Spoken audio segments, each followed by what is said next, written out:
Hello and welcome to the daily newspaper analysis. Today we shall be discussing the newspaper of the 28th of March. So coming to the first article, birth pangs of a new federal polity.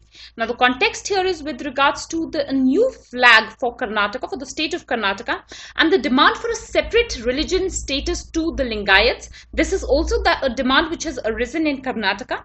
Karnataka is poll bound, and as a result of which these political matters are something that are being raised.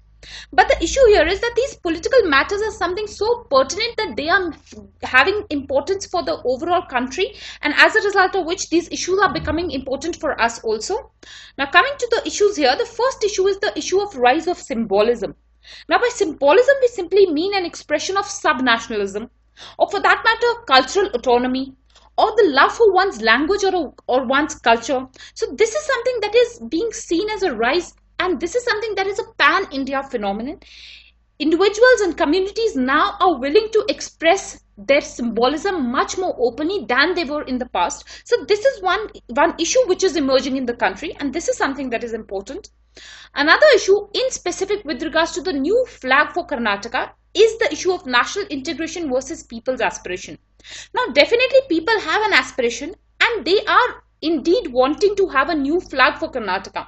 You should know one analysis here is that the states in India have been divided based on linguistics, and the division of Indian states is something that is not done on the basis of administrative convenience.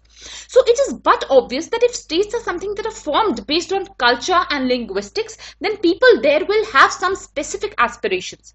But this is a threat to national integration, and that is something that is being questioned with regards to allowing Karnataka to have this flag. At present, you should know that it is only the state of Jammu and Kashmir which has its own independent flag, and as a result of which it is being feared that if such kind of permission is what is given to Karnataka, then this is something that is going to open a Pandora's box, and similar demands will come from all over the states, and not only in states, within the states also such kind of demands will come. For example, in the state of West Bengal, the Darjeeling area is a disturbed one. There are flag within West Bengal, and West Bengal might ask for a separate flag within India. So this is something that could result in a cascading impact on other states also. So that is something that is being feared with regards to this particular issue. Another thing is that this is a matter which has been politicized. Politics on such sensitive issues should never be welcome. Not only that, this time in India this is an era of identity politics in India, and this is something that is very important. This is something that is a key word also. This identity politics is a major challenge which India is facing at present. The politics is not being fought on concrete issues, rather on identity issues. And this is something that is one threat to the national integrity and peace and harmony within the country. So that is something that has been analyzed here. Another thing that has been analyzed is with regards to the rising disquiet in non-Hindi speaking states. Now what is being seen here is that it is in the non-Hindi speaking states, there is a huge amount of protest against the Hindi language in specific.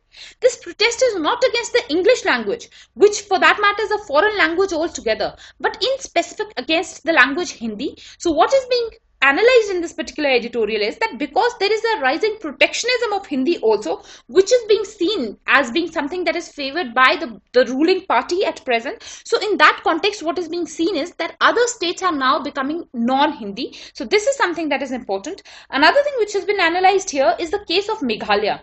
Now what happened in Meghalaya is that the governor in Meghalaya gave a speech in the Legislative Assembly, and his speech was something that was delivered in Hindi.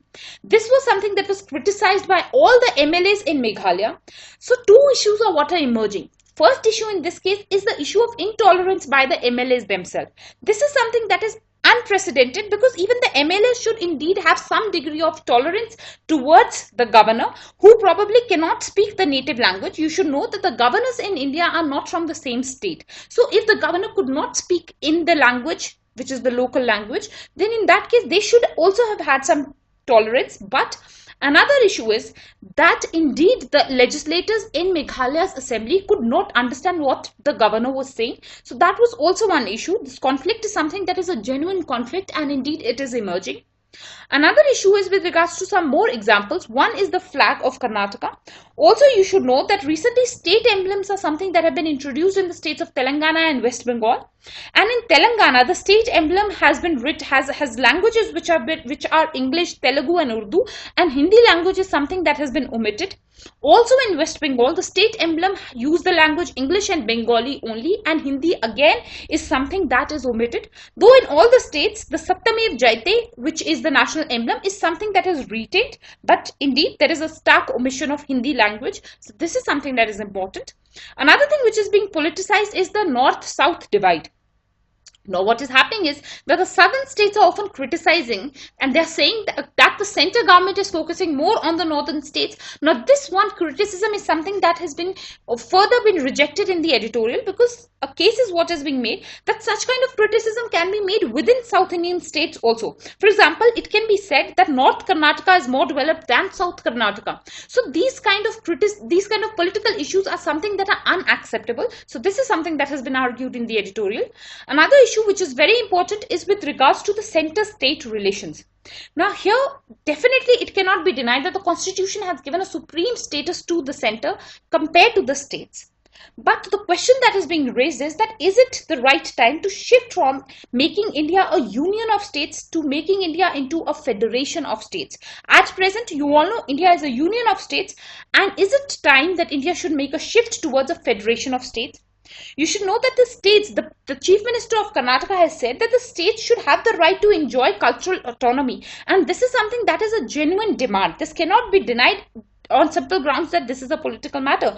This is indeed a relevant demand. This is a relevant demand for people's aspiration to be realized. So this is something that has been analyzed here.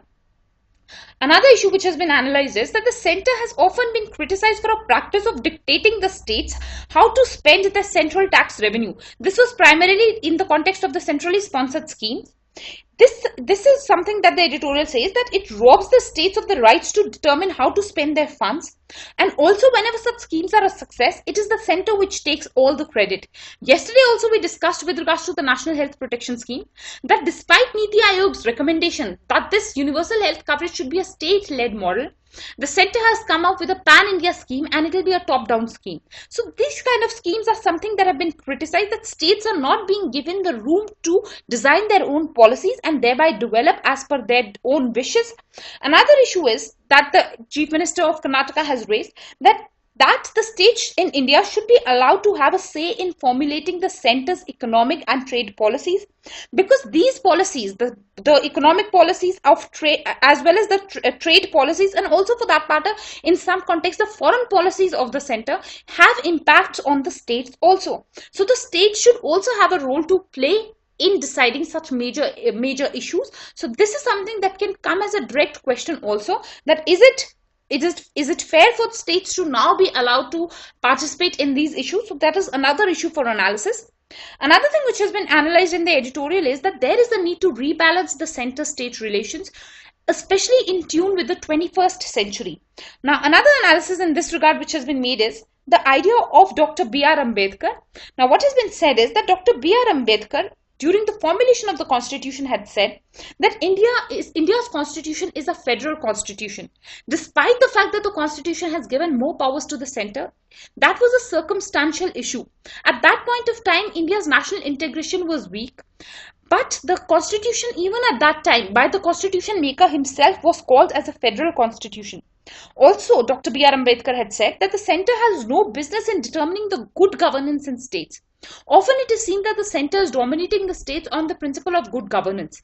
Now, this is something that Dr. B.R. Ambedkar had said, that the center is nobody to dictate what good governance is to a particular state, and it is for the states to determine what is the model of good governance which they want to follow. Also, the states, Dr. B.R. Ambedkar had said that the states are as sovereign as the center is in their specific field. So these are the criteria based on which an argument is what is being made, that there is a need to rebalance center-state relation in tune with the 21st century. This issue of a separate flag for Karnataka is a very important issue. A direct question in this regard can be asked, We have discussed this topic much in detail in our video of the 9th of February, and I would suggest that for those of you who have not seen this video, please go and see this video because this is a very important topic. So that is also the relevance. Now coming to the next article, a game changer for higher education. Now the context here is with regards to the RUSA, which is the Rashtriya Uchitar Shiksha Abhiyan. Now this is a scheme of the central government. This is a centrally sponsored scheme, and this was a scheme that came into existence in the year 2013 to provide strategic funding to eligible state higher educational institutions. So that is something that you need to know about the RUSA, and analysis about higher education and more specifically about the RUSA is something that has been made in this editorial. Now coming to the first issue, which is regards to the current data. Some data is what is given in this editorial, and that is going to be an important aspect. You should know that in India there are more than 800 universities, and these universities there are approximately 40,000 colleges which are affiliated to these universities. So this is something that you should know. Also, what is important here is that amongst these 800 universities, it is approximately 369 universities which are state universities, and it is for the funding of state universities that RUSA was formed. And these state universities are catering to 94% of the students in India. So this is the importance of state universities. Now what has further been analyzed here is with regards to the bend towards premier institutions. Now the editorial is making an analysis that there are some premier institutions in India, for example the IITs or the IIMs or some central universities, and the government is largely focusing on these institutions only. Large amount of funds that the Ministry of Human Resource Development is getting for higher education is being targeted towards these premier institutions, despite the fact that these premier institutions comprise of only 6% of the students. So this is the disproportionate allocation of funds, and that is something that has been analyzed here. Another analysis is with regards to the challenges which state universities are facing. The first challenge is that investment by state governments in higher educational institutions in the state is something that is scant, primarily because higher education is a low priority area for state governments also. Also, the UGC is facing several challenges. Another thing is that the UGC has some direct release to state institutions which bypasses the state governments, and as a result of which the control of the state governments on state universities is something that is falling. So that is one challenge. Another analysis with regards to the RUSA is what has been made, that RUSA is a conditional scheme, which means that the release of funds under RUSA is subject to reforms in key areas of governance, learning, teaching outcomes, reaching out to the unreached students, infrastructure support by the state universities. So this is an important aspect of the scheme, that it is not simply a one-size-fits-all. Funding will be done based on the quality that these particular state universities are offering. So that is something that is important. Another thing which is important is that this scheme is a process-driven scheme. This means that this scheme has not simply come as a top-down scheme. Rather, this scheme has been developed after intense consultations with all key stakeholders, including the state governments, which has made it a process-driven scheme. Another thing is with regards to a robust monitoring and evaluation system. Now, definitely if this scheme is a conditional scheme, that is the performance of the university is important for getting funds, then there is a need for a robust monitoring and an evaluation system. Now for this, there is an introduction of a public financial management system, there is a fund tracker system, there is a reform tracker system, and also there are technological methods like regular video conferencing with the state university officials. So all of this is something that is helping monitoring of state universities, and this is one credit of the RUSA. Another thing which is very important is the governance reforms which this particular scheme has introduced in all the state universities. This is the core of RUSA. In this context, what you should know is about the State Higher Education Council, which has been formed in all the states. This is comprising of the academicians in that particular state, experts in that state, industrialists of that state. Collectively, this SHEC is forming the medium and the long-term plan for higher education in states. So this is one of the major governance change which has been brought about by RUSA. Not only this, now the vice chancellors in state universities are going to be appointed in a non-political manner. This is one of the biggest challenges which state universities were facing, that the vice chancellors were political appointees, and as a result of which quality was something that was suffering. Now this is something that has been done away with. Another thing that has been focused upon is the learning outcome. For this, the number of faculty in state universities is something that has been increased. Another thing is focus is made on the quality of teachers or the quality of faculty in state universities. Spending is what is done on the training of the teachers there. So this is something that has helped increase the learning outcomes. Another important analysis here is that can RUSA be a game changer? Now, in theory, definitely RUSA has the potential to be a game changer, but this will depend upon the administration that is provided by the Ministry of Human Resource Development and the degree to which the state governments will allow the independent functioning of the SHEC. So this is one important analysis which has been made here. Indeed, higher education is a very important issue.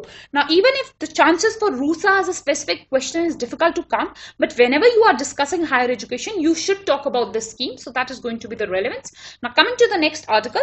Now there is not much to be discussed here, but some important points are there. The context is that can Russia be called as a rogue country? Now the background here is, first and foremost, you should know that Russia is very much in news for all the wrong reasons. Recently, the death of the former Russian spy in UK is something that is being taken to Russia. Another thing is that Russia is being accused of meddling in affairs of North Korea as well as Syria. Also, it is being said that Russia is funding the Taliban in Afghanistan. Also, the Russian hand in the US presidential election is something that is in news. So all of this is something that is hinting that is Russia at present a rogue country? Now, the issues which are important here are, first and foremost, the difference in bilateral and multilateral engagements with Russia. Now, this is primarily something that is seen in the case of USA. What is being observed is that whenever USA is engaging with Russia at a multilateral forum, it is more harsh towards Russia. But whenever the engagement is bilateral, US is adopting a softer stance towards Russia. For example, recently, the US President Trump congratulated Russian President Vladimir Putin for winning elections. So this is showing that there is a certain degree of camaraderie which is there existing between the two presidents. And this is something that is an issue which has been discussed in the editorial. Another thing is that Russia is trying its level best to regain its superpower status. And as a result of which, it is holding a strategic grip on all the global geopolitics. This is something that is important. Russia has been an important player in Syria. Russia is an important player in North Korea. This is clearly showing that even if Russia is presently weakened, but it is trying to regain its superpower status and a game changer in all of global geopolitics. So that is one important analysis which has been made. Another thing which is very important is that time and again it is being seen that sanctions are what are being imposed against Russia. Bilateral relations are something that are being cut off from Russia. For example, recently also after the death of the former Russian spy in UK, what is seen is that the ambassadors of Russia, 23 Russian diplomats were suspended by UK. So this is something that has been criticized because what is needed right now is to open negotiations back with Russia rather than isolating Russia. So this is something that has been analyzed. Russia is important primarily because of Russia-US relation. This is something that will determine the geopolitical power. So from that context, Russia becomes important for us. That is the relevance. Now, based on today's discussion, please try and attempt these questions within a word limit of 150 words. And with this, we finish today's discussion. I thank you all for watching and I hope to see you tomorrow.